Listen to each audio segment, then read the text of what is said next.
honestly feel like this is the perfect time for us to have this conversation because I'm on a solo trip. I'm sitting here alone and it just has me thinking, have women become too independent or too picky? Or did we just finally get tired of accepting things that just wasn't enough? We want more than average. Is that okay with you? Not only that, we give it to ourselves. So anyways, let's get into it.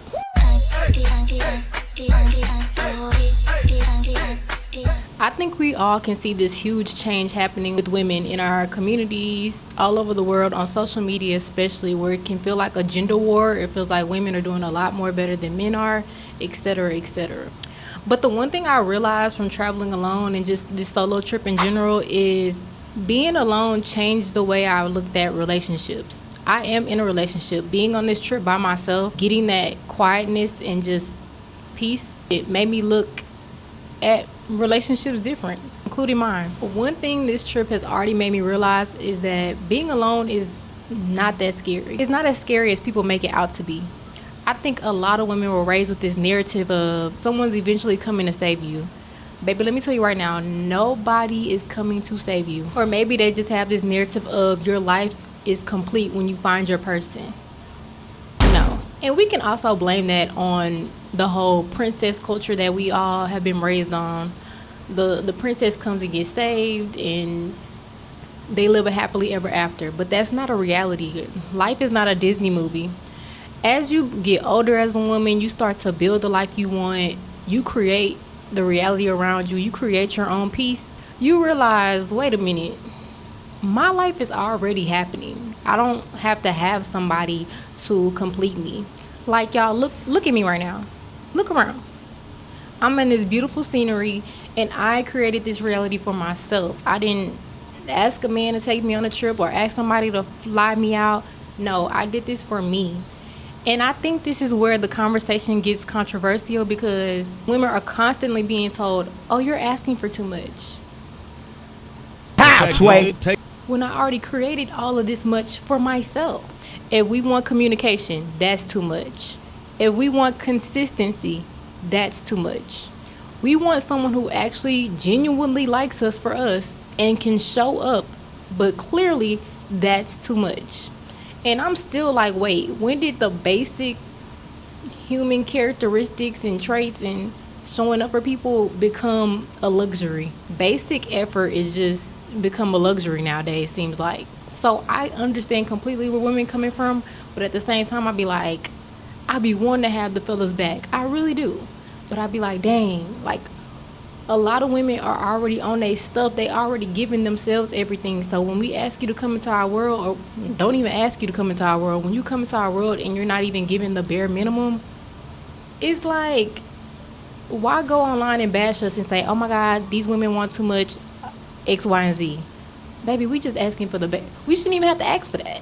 Now, I will say, I think there's a conversation that women need to have with ourselves so this doesn't become a man versus woman thing. And that's your standards versus unrealistic expectations. There's a difference between expecting perfection versus having standards. Nobody is perfect, y'all. And this is something that I feel like my relationship currently is teaching me. Nobody's perfect. We don't have it all figured out. He doesn't, I don't. Relationships require patience, compromise, and understanding. But compromise should never mean, oh, I'm abandoning myself. No, you still should go after what you want and be realistic about it while still respecting your relationship, your partner. You shouldn't have to make yourself smaller, shrink yourself just to make somebody else comfortable. And that's why I'm like, okay, standards versus unrealistic expectations, y'all. And I'm going to make another video about this, so y'all stay tuned. Make sure you guys subscribe, like this video, and share with another woman who is growing and glowing. Baby, you can have a standard. You can. It's nothing wrong with having standards. It's nothing wrong with having realistic expectations either. But also, I think, guys, when we're dating as women, having that hard conversation with yourself of the people that you're giving your attention to and your time and you're investing into, knowing that that person cannot pour back into you the same way, that's unrealistic too. You can't expect somebody who has nothing when you have everything to give you the world. That's just not their reality. A lot of people, and I'm going to go further into detail on my next video, so you guys make sure you stay tuned. Click that notification bell so when it drops, you're the first one to know. A lot of people are raised in survival. A lot of men nowadays we see are raised in survival versus women who are raised out of love, or even if they were raised out of survival, they pulled themselves out of that space and created a reality for themselves to where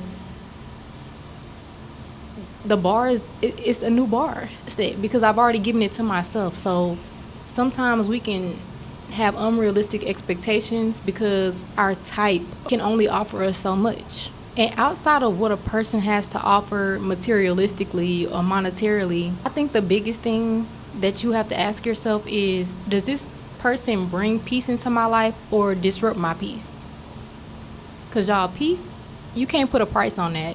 And when you've created a peaceful environment for yourself, chaos is not attractive. It's just a lot less romantic. And I know that can sound crazy because y'all, we see all the toxic culture. We see the boss chicks who love toxicity. But if you know that's not your story, first of all, you wouldn't even be watching that video because I'm pretty sure the girls who own that, they not into that. They own a whole nother segment of YouTube. And baby, sometimes the butterflies aren't love. It's anxiety. And I really feel like a lot of women are learning the difference between that, because you can meet somebody and it's like, oh my God. And it's like, they're giving you all of this. And I think that whole narcissism thing that's trending right now, it's been a trend for a couple years now. But to allow that to get to so far, if a person is love bombing you, it might look like peace at first. It might look like everything you wanted, but you have to give things time. And once you create a peace for yourself, you're not in a rush to just receive everything that people have to give you. Everything, like my grandma used to say, everything that's free ain't good. Sometimes it come with some stuff that you don't see it in the beginning. It can make you blind to what you already said your expectations were. And then my last point is wanting love versus needing love. Y'all, I still believe in love. I am a certified lover girl, okay? Drake need to put me on the next Loverboy album or something, because child, I can speak for all the love girls. I love love. I still believe in love. I still believe in traditional family values, etc., etc. I don't care what's going on. I know that God is going to give me what I've been praying to him about. I still believe in partnership, and I still believe there's amazing people out there. But I think the difference is women don't really want to be chosen anymore because we're alone or lonely. And being alone versus being lonely is a big difference. But because we want to be chosen, we want someone that adds value to the life that we've already created. Like, add something beautiful into my life, because I've already got the career. I've traveled alone, etc., etc. So what can you give me that I have not already given myself? And I think that's what a lot of women got to look at. Like, is this person giving you things that you haven't given yourself? If you already then had multiple houses and cars and whatever, a man buying that for you is not going to just, oh my God, he's changed my life. You've done that. Am I saying don't be grateful for those things if that's something that you need, whatever? No. That's not what I'm saying. This is not no bash men and just use men up. No, this is not that. This is a video for you to understand that you've already created your reality of what you want. Just you and God. So when somebody comes into your life, how are they adding something beautiful into your life and not taking anything away, not taking away your peace? Because sometimes people don't have to use you for your money. Just because you're a boss girl, he don't have to use you for your money. Some of these men just want to rob you of your peace because they don't have it themselves. Or some of these friendships as well. So I'm curious, you guys. What do you think? Do you think women have become too unrealistic and have unrealistic expectations? Have we become too independent? Or do you think that we finally woke up and was like, I really don't have to settle for a life that doesn't feel good? And I think that we've seen the history of women over time, y'all. Like, look at where we are now versus where we were when we were kids. Y'all, our mothers, our grandmothers, they crawled so we can run. A lot of them were in situations because they didn't have the opportunities that we have as women today. So all that, oh, this not your grandma, we not finna settle for this and that. Some of these women are absolutely right, but in what context? Because some of our grandmothers and mothers were in great relationships with providers. They still went to school, they still did them, or they just even enjoyed the fact of being a traditional woman and being in the house or whatever. That didn't bother them. I don't know about y'all, but it don't bother me. I would love to be a stay-at-home wife, mother, and do my YouTube. I want my men to support me too, pour into me, period. But nonetheless, I feel like this topic is gonna get a little bit of a controversial feedback because, I mean, hey, to each his own. I'll see you guys on the next video. Mwah.